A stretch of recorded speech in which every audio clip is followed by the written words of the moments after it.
Today is Black Saturday, and I'd like to invite you to the road going to Emmaus. What happened on the road to Emmaus? The two disciples were walking downcast, their face facing the floor. They lose hope. They lose life. Why? Because the promised Savior is now dead, and with it, all their hopes dead. They decided to go out and to leave the other disciples, for they feel it's a hopeless situation. They decided to move on and take another path. To continue? I don't know. They don't know. They don't know what to do, but for them, moving is necessary. And as they moved out of Jerusalem, they saw a stranger walking with them and questioned and asked, What's the problem with you? Why are you like that? Why are you so downcast? Your face, you look so gloomy.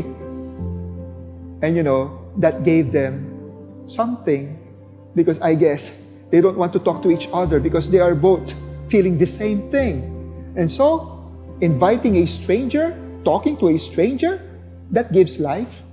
And so they explained, are you the only person in Jerusalem who doesn't know what happened? Happened about what? About the Good Friday, about Jesus, who was the Savior, the Messiah, and now He was dead, expressing all their desperations. But look, this man showed interest and inquired more, questioned more.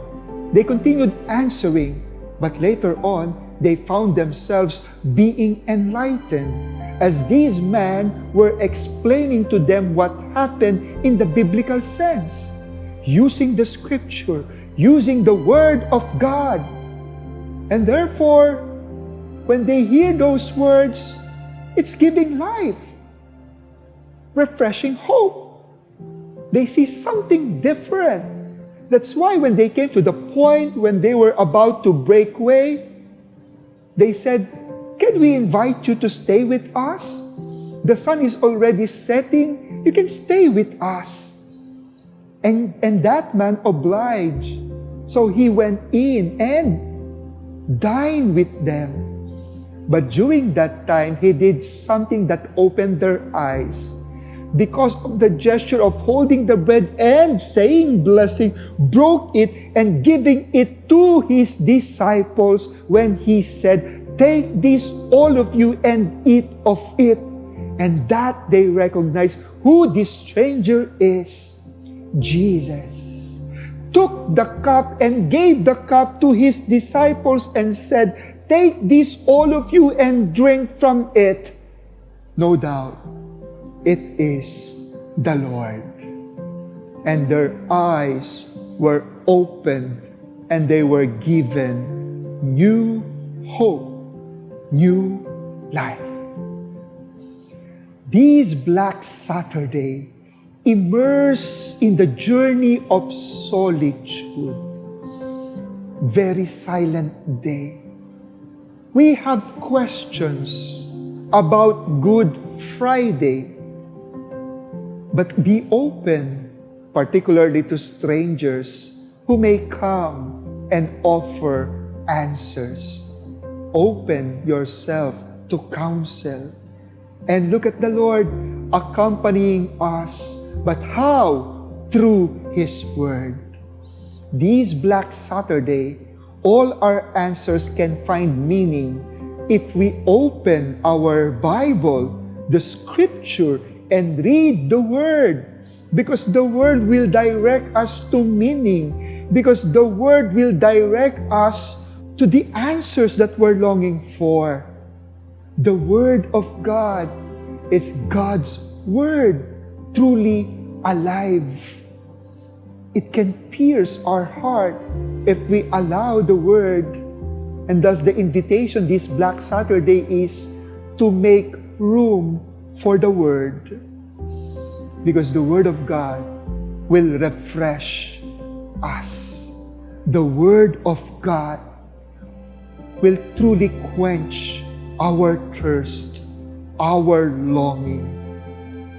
the Word of God has the answer. And be enlightened. See that Jesus is real. See that Jesus is where our hope should be anchored. Believe in the Lord. And thus it is an invitation to be rooted more in Christ. Never lose hope, but be rooted.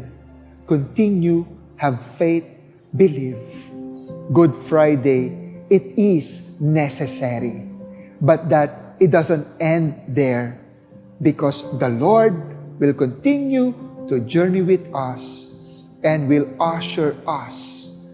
For tonight, if you will attend the Easter Vigil, water will be blessed, because that water will purify us again and will make us anew, giving us new birth, new identity.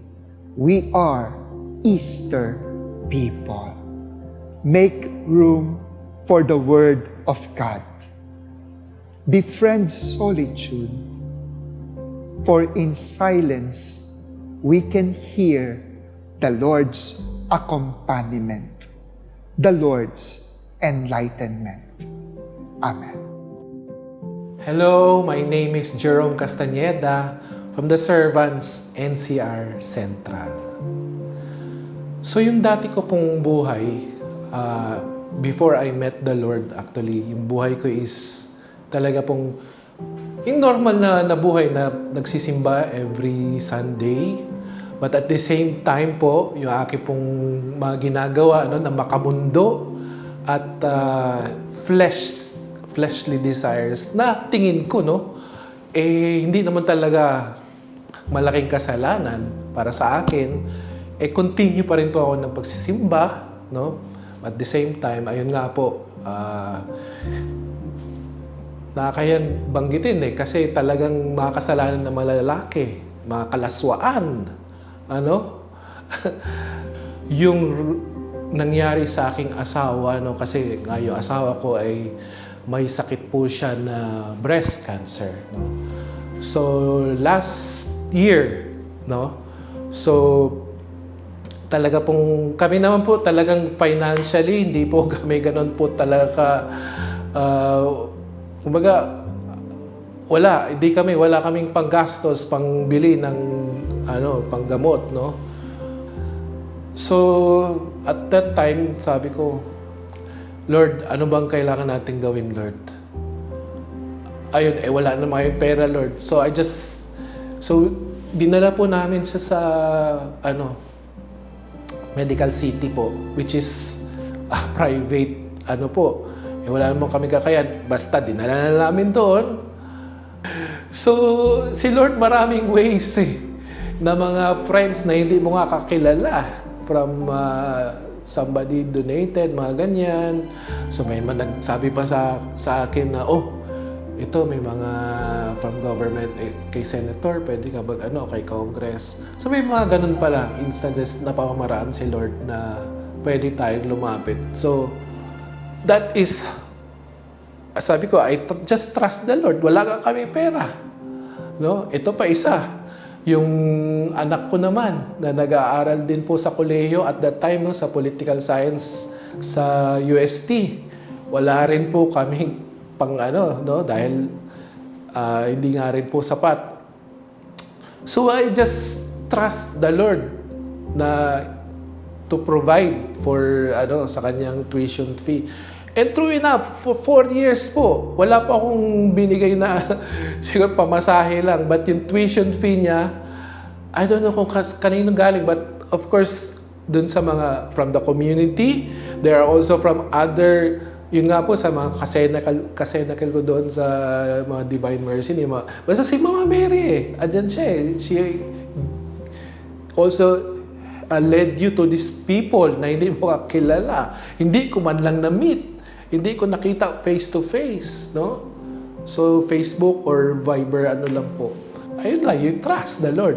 Huwag ka na magduda na, paano ba, saan man magagaling yung pera na to?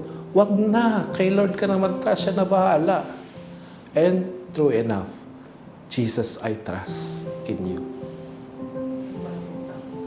So, mahalin natin yung ating mga Lazaro, yung mga who are in need, no? And then of course, daily, not daily, but kung Friday nga talagang I fast talaga pag Friday ng from meat and as much as possible from social media, and then just every day rosary. Ayan, siguro years na po. And then Chaplet of the Divine Mercy. Then of course, I serve naman din po sa parish namin, sa Divine Mercy as a lector and commentator. No? So, it's an honor and a privilege po talaga na to proclaim God's Word. Papasalamat po kay San Jose, no? Kay Saint Joseph. At ito nga, suot-suot ko pa rin po yung kanyang cincture or cord of Saint Joseph. Since, pa po ito, ng year of Saint Joseph. Ito yung tinatawag na sort of a chastity, no? Na purity of Saint Joseph. Ito yung mga ways na I would say, andyan pa, hindi ko masabing wala akong kasalanan. Meron pa rin, andyan pa rin yung pride ko. May mga pride pa rin ako. Pero, I just trust the Lord na unti-unti, no, with God's help, na it is really Jesus who is, sabi nga ni Saint Paul, it's no longer I who lives in me, but Jesus, the Christ, no, is the one living. That is my prayer, and I pray for that grace na yung pride, no, yung pride chicken natin, totally mapalitan ng humility ni Mama Mary, ni San Jose, of course, ni Jesus, and Holy Family. Ito po ulit si Jerome Castañeda, dating makasalanan, dating malaswa. At ngayon, nagpapasalamat ng malaki sa Panginoon dahil binigyan ako ng grasya na mas lalo siyang makilala ng lubusan at mas lalong mapalalim ang aming relasyon. Maraming salamat and God bless po.